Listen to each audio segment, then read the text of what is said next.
সেই মাংস যখন যায়েদকে দেয়া হলো, তিনি বললেন, আমি এই গোশত খাবো না।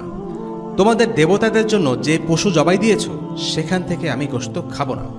যায়েদ কুরাইশদের লোকদের কাছে গিয়ে তাদের দেবতাদের জন্য পশু বলি দেওয়ার নিন্দা করতেন। তিনি বলতেন, এই সব ভেড়া আল্লাহর সৃষ্টি, তিনিই আকাশ থেকে পানি বর্ষণ করেন, তা থেকে জমিতে ফসল ফলান। তাহলে তোমরা কেন আল্লাহর এই নিয়ামতকে অস্বীকার করছো? কিভাবে তাকে বাদ দিয়ে অন্য দেবদেবীর নামে জবাই দিচ্ছ?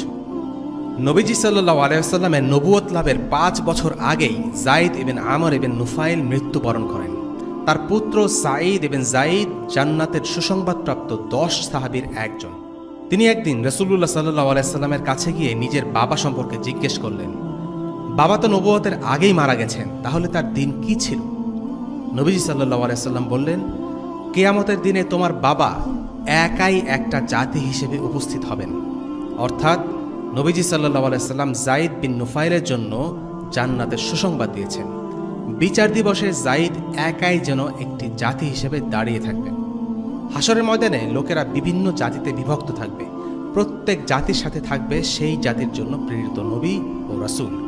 মুসা আলাইহিসসালাম, ঈসা আলাইহিসসালাম, নূহ আলাইহিসসালাম, ইব্রাহিম আলাইহিসসালাম, মুহাম্মদ সাল্লাল্লাহু আলাইহি ওয়াসাল্লাম প্রত্যেকে তাদের উম্মত সহ উপস্থিত হবেন। কিন্তু যেহেতু যায়েদ বিন নুফাইল কোনো নবীর উম্মতের অংশ ছিলেন না, তাই সেদিন তিনি একাই যেন একটি জাতি। বিচারের দিনে যায়েদ একাকী হয়েও একটি উম্মাহ হিসেবে আল্লাহর সামনে দাঁড়ানোর মর্যাদা পাবেন। আল্লাহ তাকে জান্নাতে দাখিল করবেন, কেননা তিনি সত্য খোঁজার চেষ্টা করেছেন, সত্যকে জানার পর এক আল্লাহর ইবাদত করেছেন।